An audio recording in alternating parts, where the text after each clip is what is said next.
It's Katie Lee, and this is the IMZ103 podcast. Hey, it's Russell. I'm here in the Z103 studio with Justus Gray. Justus, you make some music. How did you get started in that?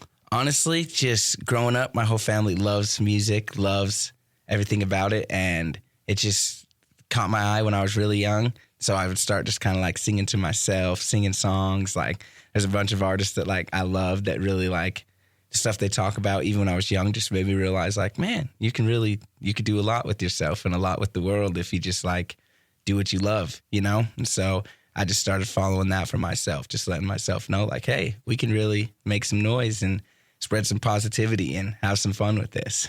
I love that. How did you get started with actually creating music? Were you like just start singing, start playing a keyboard? How did that go down? It was actually one of my friends in Salt Lake City.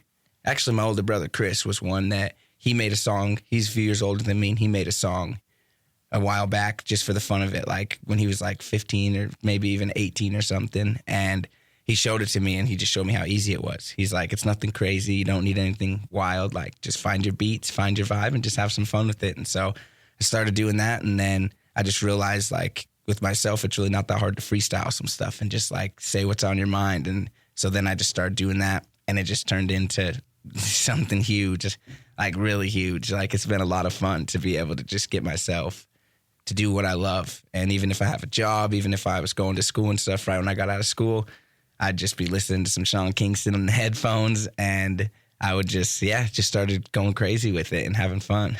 Yeah, that's really cool. You've mentioned to me that mental health is really important to you. How has that played a role in your journey with creating music and just your life in general?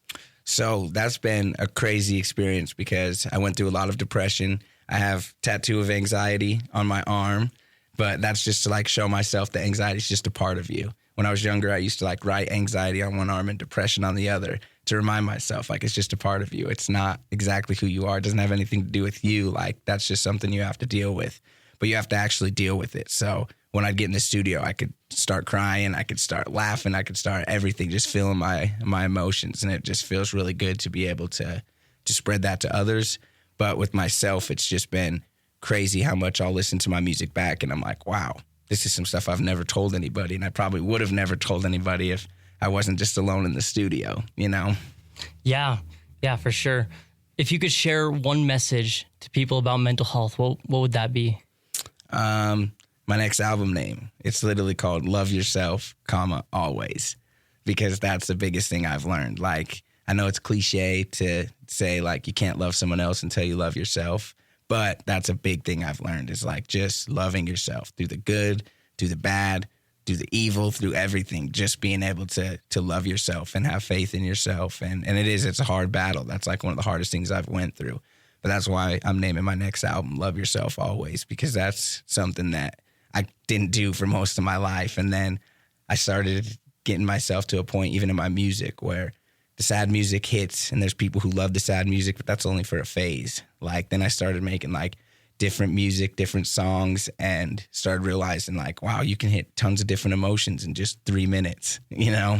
So yeah, that would be my biggest message though. Just love yourself always. That's a great message. So you mentioned your next album's coming out soon. When can we expect to see that?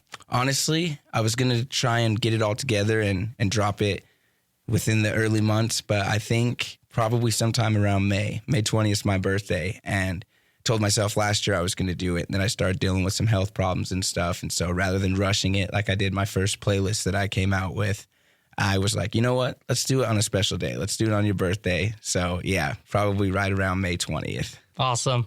We'll be looking forward to that. Where can we go to find your songs that are already out? Everywhere.